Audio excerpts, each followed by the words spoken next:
Good morning, Year 3, and welcome to your English lesson of the 6th of January 2021.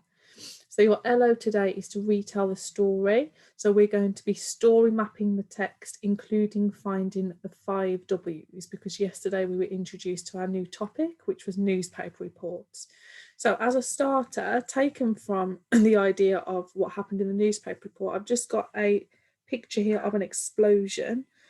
Okay, so what I would like you to do, I'd like you to write 5 descriptive sentences about this picture.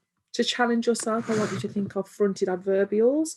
Please include adjectives. Think about verbs. So what is the smoke doing, for example? Can you think of any appropriate verbs to describe what the smoke is doing? Think about all the word classes you've learnt in class. And this will also be part of your grammar lesson today, as I'm encouraging you to use all of the knowledge that you have used in English so far in Year 4.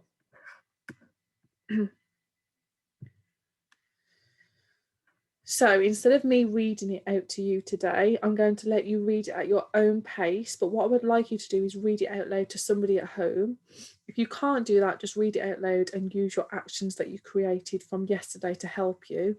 As you may remember, we do this every literacy lesson because it is really important that you get to know the model text. So pause the screen at any point if I'm moving through the slides too quickly, and read it aloud to yourself or somebody at home.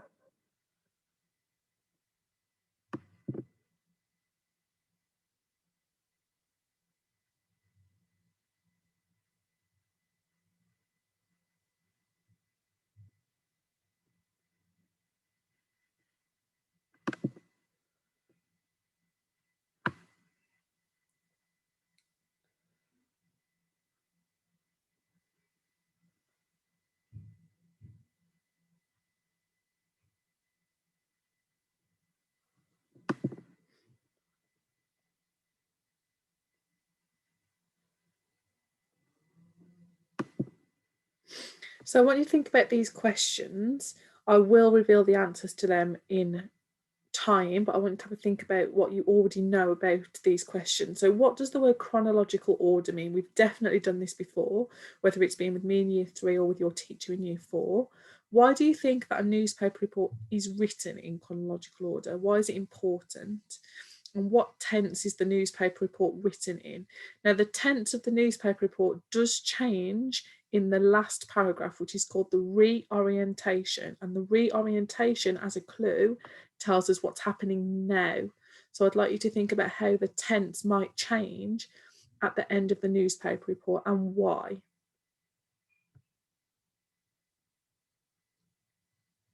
Okay, so answers to those questions. Chronological order means putting things in time order. Okay, so we're starting from what happened first and we're going through the event in time order, telling people what happened one after the other. And that is really important in a newspaper report because everybody reading the news wants as much detail as possible. They obviously want to know how it started and how it finished. Okay, you wouldn't ever tell people what happened last before what happened first. The only time where that might be given away is in the headline. So you might read the headline and think, oh, this has happened. But then the actual news report itself breaks this down into time order so that people have an exact recount of when the event happened. And the last paragraph, which is called the reorientation, the first paragraph is called the orientation, and the last paragraph is the reorientation. So the reorientation tells us what's happening now. For example, in the newspaper report that I've given to you, it tells you that James Brunel is still missing and the police are urging people to call them with information. So this then brings it back to the present day because the newspaper report is usually in the most part past tense because it's about an event that has already happened. And then at the end is what is happening now. It brings it back to the present day. So what I would like you to do now, I want you to use the text, whether you're in school or at home, you can keep flicking back through the video or you may have a printout at school. Can you put the events from the text in the right order? So I've mixed them up. You are going to have to search through the text for them. So I'll read them out for you and then you can have a go at putting them in the right order. So the teacher gave a witness statement. Now, a witness is somebody that saw the event happen. So they are people that are at the scene, and they give a statement telling the reporter what happened in their opinion. The boy rode into Whitley Park and caused another explosion. The day was normal and the boy's temper was out of character. The boy escaped and reached his home where he made teddies fly. Yesterday, a young boy caused a tragedy at John Majewski School, and the police are looking for the boy and are asking for information. So I'd like you to put those events in order, just using the skill of putting things in chronological order. Now, today we're going to create a story map. We usually do this with every model text. I've done the first paragraph for you, which is called the orientation. And this tells us when it happened, who it involved, what happened, and where.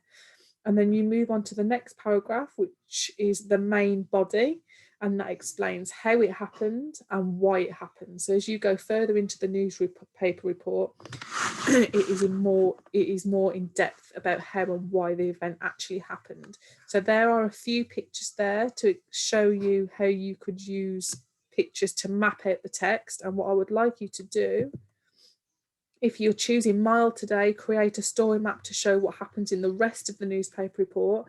And I've just put a few pictures, some ideas and prompts. Use the text to help you. Medium, I'd like you to draw pictures to represent the main events in the text. So you're drawing your own story map from what you remember from the text. You can use it to help you, but I would like you to use your imagination. And hot, I would like you to create a comic strip of what happens.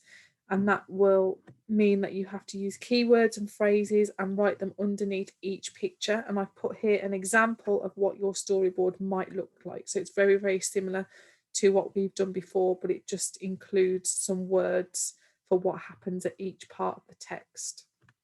Again, if you've got any questions about any of your English lesson today, please ask the adult you are with in school or email the year4@palmeracademy.com email address. I really hope you're enjoying the text. I cannot wait to introduce what your writing is actually going to be, because we're going to change it slightly. Enjoy the rest of your learning, and I will see you soon.